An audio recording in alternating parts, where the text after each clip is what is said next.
Hi hello నమస్తే. నేను మీ కట్టా కార్తీక్.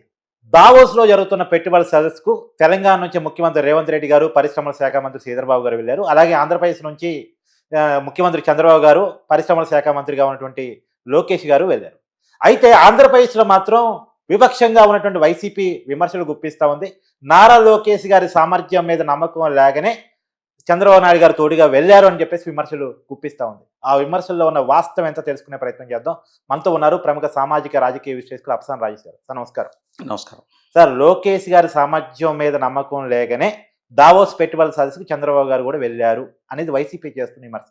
దీని మీద మీరేమంటారు? వరల్డ్ ఎకనామిక్ ఫోరం సమ్మిట్ జరగటం అనేది ఈ 2025 సంవత్సరంలోనే మొట్టమొదటిగా జరగటం. హ్మ్.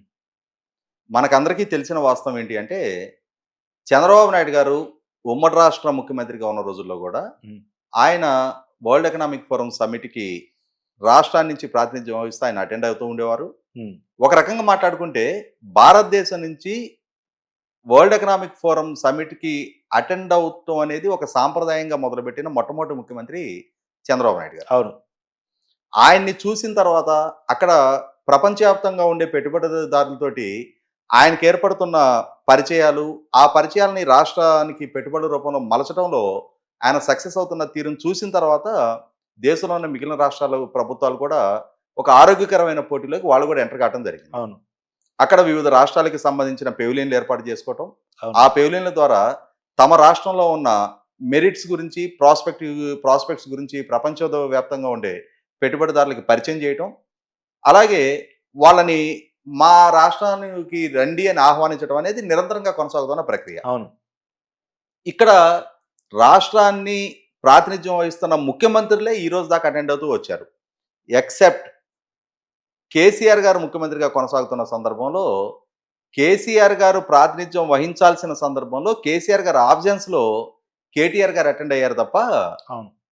కేసీఆర్ గారు తెలంగాణ ముఖ్యమంత్రిగా ఉన్న సందర్భంలో తప్ప, మిగిలిన ఏ రాష్ట్రం నుంచి కూడా ఆయా రాష్ట్రాలకు సంబంధించిన పరిశ్రమల మంత్రులో, ఐటీ మంత్రులో వాళ్ళు హాజరవ్వటం అనంటే, ఆ రాష్ట్ర పెట్టుబడుల పట్ల ఆయా ప్రభుత్వాలకున్న సీరియస్‌నెస్‌ని తేటతెల్లం చేస్తది తప్ప, నిజంగా రాష్ట్రంలో పారిశ్రామికీకరణ పెరగాలి.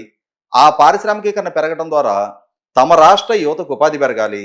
ఆ ఉపాధి పెరగటం ద్వారా తమ రాష్ట్రంలో మార్కెట్ ప్రాస్పెక్ట్స్ పెరగాలి, మార్కెట్ పొటెన్షియాలిటీ పెరగాలి, గవర్నమెంట్‌కి టాక్స్ రెవెన్యూస్ పెరగాలి, సంపద సృష్టి జరగాలి అని ఆలోచన చేసే ఏ ప్రభుత్వం అయినా సరే, ఆ ప్రభుత్వ పాలకులుగా ఉండే ముఖ్యమంత్రి గారే ఆ వరల్డ్ ఎకనామిక్ ఫోరంకి ప్రయారిటీ ఇచ్చి వాళ్ళే అటెండ్ అవుతూ వచ్చారు. ఎందుకంటే ఒప్పందం చేసుకున్నప్పుడు డెసిషన్ మేకర్‌గా కూడా ఉంటారు కదా ముఖ్యమంత్రి ఉంటే అక్కడ. అవును.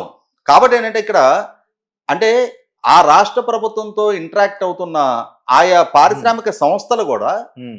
తాము ఎవరితో మాట్లాడుతూ ఉన్నాము, అని గవర్నమెంట్ చూసుకుంటారు కదా. తరపున హ్మ్. ముఖ్యమంత్రి అటెండ్ అవుతా ఉంటే, ముఖ్యమంత్రి అనేది అల్టిమేట్ డెసిషన్ మేకర్ అవును. కాబట్టి అతనితోటి ఇంటరాక్ట్ అవ్వాలి అని చెప్పని. ఎందుకంటే ఇవాళ ఒక విదేశాల సంస్థ భారతదేశంలో ఒక రాష్ట్రానికి వచ్చి అక్కడ పెట్టుబడులు పెట్టాలి అనుకున్నప్పుడు వాళ్ళు 100 రకాల ఆలోచనలు చేసుకుంటూ ఉంటారు. అవును. తాము పెట్టుబడులు పెడుతున్న ప్రాంతం సురక్షితం అవునా కాదా, అవును. తాము పెట్టుబడి పెట్టాలి అనే నిర్ణయం తీసుకోవడానికి అనుకూలంగా ఆ రాష్ట్ర ప్రభుత్వ పాలసీస్, వాళ్ళ పొలిటికల్ గవర్నెన్స్ ఉందా లేదా, అవును. అక్కడ వనరులు. లాజిస్టిక్స్ పరంగా కానీ, రోడ్ ఇన్ఫ్రాస్ట్రక్చర్ పరంగా హ్మ్. కానీ, పవర్ అవైలబిలిటీ పరంగా కానీ, ల్యాండ్ అవైలబిలిటీ పరంగా కానీ, వాటర్ అవైలబిలిటీ పరంగా కానీ, అన్నిటికన్నా ముఖ్యంగా హ్యూమన్ రిసోర్స్ పరంగా, వీటన్నిటికన్నా ముఖ్యంగా లా అండ్ ఆర్డర్ పరంగా హ్మ్. ఆయా రాష్ట్రాలు తమకు అనుకూలమా కాదా, ఇవన్నీ 100 రకాలుగా ఆలోచించి కానీ ఏ పారిశ్రామిక సంస్థ ఒక కొత్త ప్రాంతంలో పెట్టుబడి పెట్టాలి అన్నప్పుడు వేగంగా నిర్ణయం తీసుకోలేరు. అవును. అటువంటి సందర్భంలో ఖచ్చితంగా ఆ రాష్ట్రాన్ని పరిపాలించే పాలకులు అటెండ్ కావడం అనేది మొదటి నుంచి సాంప్రదాయంగా కొనసాగుతా ఉంది. హ్మ్. కాబట్టి ఇక్కడ గతంలో జగన్మోహన్ రెడ్డి గారు ముఖ్యమంత్రిగా కొనసాగిన సందర్భంలో కూడా సాక్షాత్తు రాష్ట్ర ముఖ్యమంత్రి జగన్మోహన్ రెడ్డి గారు, నాటి IT and industry minister Gudivada Amarnath గారు అటెండ్ అయ్యారు తప్ప, అక్కడేమి గుడివాడ అమర్నాథ్ గారిని పంపించి జగన్మోహన్ రెడ్డి గారు తాడేపల్లిలో కూర్చొని ఉండలేదే. అవును. అంటే ఆ రోజు అమర్నాథ్ గారి క్యాపబిలిటీ పట్ల నమ్మకం లేక జగన్మోహన్ రెడ్డి గారు పర్యటించారు అనుకోవాలా. హ్మ్. కాబట్టి ఇక్కడ ఇది ఒక్క ఆంధ్రప్రదేశ్ రాష్ట్రంలోనే ఐటీ మినిస్టర్గా నారా లోకేష్ వెళ్ళలేదు, ముఖ్యమంత్రి గారు కూడా ఎకంపెనీ వెళ్ళారు అని చెప్పని అక్కడ బోడిగుండికి మోకాలికి ముడివేసి ఏదో రంధ్రాన్వేషణ చేసే ప్రయత్నం అంటే ప్రతిపక్ష పార్టీల నుంచి కానీ, ప్రతిపక్ష పార్టీలకు సంబంధించిన మీడియా సంస్థల్లో కానీ ఆ విధమైన కథనాలు నడిపించడం అనేది వాస్తవాన్ని వక్రీకరించి చేసే ప్రచారంగానే మనం భావించాలి. ఎందుకంటే ఇక్కడ ఒక పక్క రాష్ట్రం కనిపిస్తా ఉంది. సాక్షాత్తు ముఖ్యమంత్రి రేవంత్ రెడ్డి గారు అలాగే శ్రీధర్ శ్రీధర్ బాబు గారు వారు ఇరువురు అకంపెనీ అయ్యారు. ఉమ్. అదే సాంప్రదాయం ప్రకారం చంద్రబాబు నాయుడు గారు తమిళనాడులో కూడా IT Stalin minister IT minister Nara Lokesh గారు అకంపెనీ అయ్యారు. ఇది మొట్టమొదటిసారిగా కొనసాగుతున్న సాంప్రదాయం ఏం కాదు కదా. అవును. ఇదే సందర్భంలో ఇండస్ట్రీ మినిస్టరు టీజీ భరత్ కూడా అకంపెనీ అయి ఉన్నారు అదే బృందంలో. అవును. కాబట్టి ఇక్కడ మంత్రివర్గ సహచరులు అంటే ఆ concern IT and industry ministers, అవును. ఆ కన్సర్న్ అధికారులు వీళ్ళతో ఒక బృందంగా ముఖ్యమంత్రి ఆయా రాష్ట్రాల ప్రతినిధి బృందాన్ని తీసుకొని దావోస్ లో పర్యటించడం జరిగింది గతంలో. ఇప్పుడు అదే సాంప్రదాయం జరుగుతుంది తప్ప ఇప్పుడేదో కొత్తగా నారా లోకేష్ గారి సామర్థ్యం మీద నమ్మకం లేదు అని చెప్పాను, లేదు నారా లోకేష్ గారిని పెద్ద సీరియస్ గా కన్సిడర్ చేయనవసరం లేదు అని చెప్పని చంద్రబాబు నాయుడు గారు అకంపెనీ అయ్యారు అని చెప్పని రాజకీయంగా బురదజల్లే ప్రయత్నం తప్ప ఇది 100% వాస్తవపరమైన ప్రచారం అనేది అందరికీ తెలిసిందే. ఇటువంటి చిల్లర మల్లర ప్రయత్నాలు చేయడం ద్వారా, ఇటువంటి చిల్లర మల్లర ప్రచారాలు చేయడం ద్వారా, అంటే వాస్తవాన్ని వక్రీకరించే ప్రచారం చేయడం ద్వారా ఇప్పటికే ప్రజల్లో పలచనైపోయి ఉన్న ప్రతిపక్ష పార్టీలు మరింతగా వాళ్ళకు వాళ్ళు పలచనవుతారు తప్ప అసలు సిసలు వాస్తవాల్ని ప్రజలకు చేర్చడంలో విఫలం చెందుతున్నారనేది వాస్తవం. సార్, లోకేష్ గారి సామర్థ్యం గురించి మాట్లాడుకోవాలంటే ఒకసారి అమెరికా పర్యటన గురించి, గతంలో అనేక కంపెనీలతో భేటీ అయిన దాని విషయం కూడా మీరు ఒకసారి దాని గురించి వివరణ ఇస్తే, ఇంకా అంటే లోకేష్ గారి సామర్థ్యం గురించి ప్రతిపక్ష పార్టీలు కూడా చెప్పినట్టు ఉంటుంది ఏమన్నటువంటి నాది. ఇక్కడ ఒక అంశం చాలా స్పష్టంగా చెప్పుకోవాల్సింది ఏంటి అంటే, నారా లోకేష్ గారి సామర్థ్యం గురించి చెప్పాల్సి వస్తే, ఇవాళ ఆంధ్రప్రదేశ్ రాష్ట్రంలో అక్కడ గ్రౌండింగ్ అయ్యి వేల మందికి ఉపాధి కల్పిస్తా ఉన్న హెచ్సిఎల్ కంపెనీ శివనాడార్ గారిని సాక్షాత్తు రాష్ట్ర ముఖ్యమంత్రిగా ఉన్న చంద్రబాబు నాయుడు గారు ఎయిర్పోర్ట్ నుంచి రిసీవ్ చేసుకొని ఆయనతో మాట్లాడి ఆ హెచ్సిఎల్ కంపెనీ ఆంధ్రప్రదేశ్ రాష్ట్రంలో గ్రౌండింగ్ అవడానికి ఏర్పాటు చేసింది వాస్తవం. కానీ ఆ తర్వాత ఆ హెచ్సిఎల్ కంపెనీ ఏర్పాటుకు కావాల్సిన ప్రభుత్వపరమైన అన్ని అనుమతులు ఐటీ మినిస్టర్గా తానే స్వయంగా తీసుకొని తాను ఢిల్లీ వెళ్ళి హెచ్సిఎల్ ప్రధాన కార్యాలయంలో శివనాడార్ గారిని కలిసి నారా లోకేష్ గారు వీలైనంత త్వరగా మీ కార్యాలయాన్ని మా రాష్ట్రంలో ఏర్పాటు చేయండి అని చెప్పని ఆ ప్రభుత్వ పరంగా జరగాల్సిన ఫెసిలిటేషన్ మొత్తం కూడా చేసి ఇవాళ వేల మందికి ఉపాధి కల్పిస్తోంది నారా లోకేష్ గారు. అలాగే రీసెంట్గా విశాఖపట్నంలో 10,000 మందికి ఉపాధి కల్పన జరిగే టీసీఎస్ డెవలప్మెంట్ సెంటర్ని నారా లోకేష్ గారే తనే అంటే టాటా సంస్థల సిఇఓ నటరాజన్ చంద్రశేఖరన్ గారితో మాట్లాడి దాని గ్రౌండింగ్ చేయించింది మనకు తెలుసు.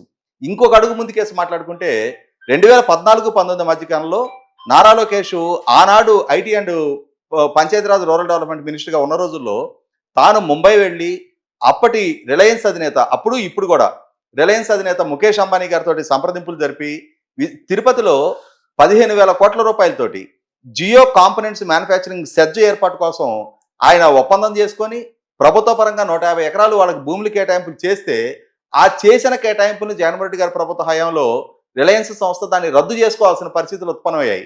అంటే ఎవరు బాధ్యులు? దాన్ని ఒక పక్క నారా లోకేష్ రాష్ట్రానికి సాధించి 150 అంటే 15,000 కోట్ల రూపాయలు పెట్టుబడి 150 ఎకరాల్లో ఒక ఎస్సీజెడ్ ఏర్పాటుకి రిలయన్స్ సంస్థను ఒప్పించి ప్రభుత్వ పరంగా వాళ్ళకి భూమి కేటాయింపులు కూడా చేయించింది నారా లోకేష్. దాన్ని క్యాన్సిల్ చేసిన ఘనత జగన్మోహన్ రెడ్డి గారు.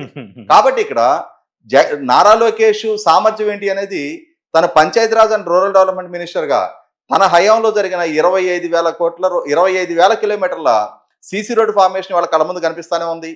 రాష్ట్ర వ్యాప్తంగా లక్షలాదిగా తన పాలనా హయాంలో అమర్చబడిన ఎల్ఈడి వీధి దీపాలు వాటికి ప్రజల ముందుకు చాలా స్పష్టంగా కనిపిస్తా ఉన్నాయి. వందలాది మేజర్ పంచాయతీల్లో తన పాలనా హయాంలో ఏర్పాటు చేయబడిన అండర్ గ్రౌండ్ డ్రైనేజీ వాళ్ళ కళ్ళ ముందు కనిపిస్తా ఉంది. నారా లోకేష్ సామర్థ్యం అనేది ప్రజలకు ఒక ప్రూవెన్ ఫ్యాక్టర్. కాబట్టి 2019 ఎన్నికల్లో ఏ ప్రజలైతే నారా లోకేష్ని ఓడించారో అదే ప్రజలు నారా లోకేష్ని ఓడించి తప్పు చేసామని చెప్పి రిలీజ్ అయ్యారు. కాబట్టి మొన్నటి ఎన్నికల్లో 91,000 మెజార్టీ తోటి ఎక్కడైతే తాను ఓడాడో మళ్ళీ అక్కడి నుంచి నెగ్గడం జరిగింది. కాబట్టి వాళ్ళ నారా లోకేష్ సామర్థ్యం ఏంటనేది 5 కోట్ల మంది ఆంధ్రప్రదేశ్ ప్రజలకు ఒక ప్రూవెన్ ఫ్యాక్టర్. ఇప్పుడు కొత్తగా ప్రతిపక్ష పార్టీల నుంచో ఇంకొకరి నుంచో నారా లోకేష్ పనితనానికి అయితే సర్టిఫికేషన్ ఇవ్వాల్సిన అవసరం అయితే లేదు. Thank you sir.